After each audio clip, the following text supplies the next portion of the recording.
Limits to infinity of rational functions. So let's look at taking the limit as x approaches infinity of 1 over x. So we can do this geometrically by looking at the graph. And we have the graph here. And as x approaches infinity, that means that the x is continuing to increase to a very infinite number, to a very, very high number. So if we do this geometrically, we have to ride the graph all the way right. That's what it means for x to approach infinity. So as x approaches infinity and we ride the function all the way right, we can see what y value does it seem to approach. Well, since we have a horizontal asymptote at 0 here, it seems like it's not going to cross the asymptote, but it's going to get really, really close to it. So the limit as x approaches infinity of 1 over x is 0. If we take the limit as x approaches negative infinity of 1 over x, that means to ride the function all the way left. So as we ride the function all the way left, what value does it seem to approach? It looks like it also gets very close to its horizontal asymptote of y is equal to 0. So we can say that the limit as x approaches negative infinity of 1 over x is also 0. In general, the other way that we evaluate limits, right, is to take it algebraically. So if we were to sub in, that's the first way to always evaluate limits algebraically, is through direct substitution. If we sub in infinity over here, we get 1 over infinity. So why does that go to 0? That's like taking one piece of pie and dividing it between a million or a billion people. How much does each person get? About nothing, practically nothing. So that's why 1 over infinity generally goes to 0. We'll use this idea along with the properties of limits to evaluate more limits as x approaches infinity of rational functions. But if we take the limit as x approaches infinity of 1 minus 2x over x squared minus 1, we're not quite set up yet. What you have to do to take limits as x approaches infinity of rational functions is to divide by the highest power in the denominator. In the denominator, the highest power is x squared. So we're going to divide everybody, each term, by x squared. So I'm not substituting in yet, so I better recopy the limit.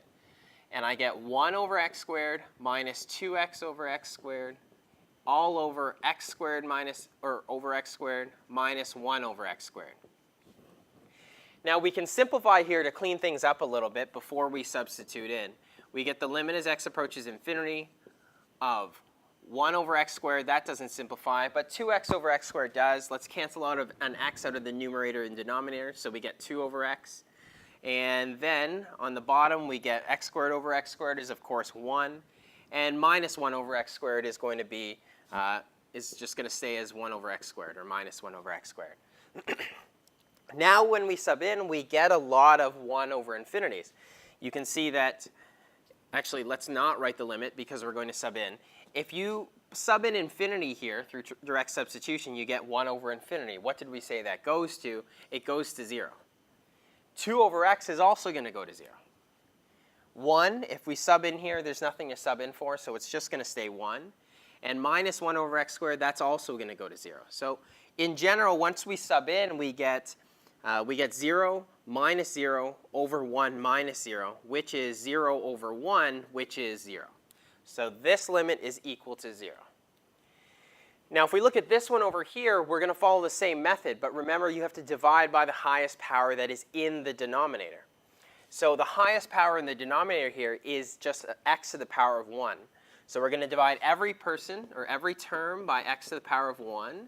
So we get 2x squared over x plus 1 over x all over 3x over x minus 1 over x.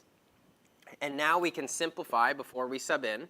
So on the top, we get 2x plus 1 over x all over 3 minus 1 over x. And now when we sub in.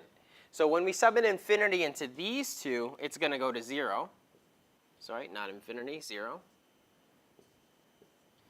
And when we sub into here, 2 times infinity, once you put infinity there, is just infinity.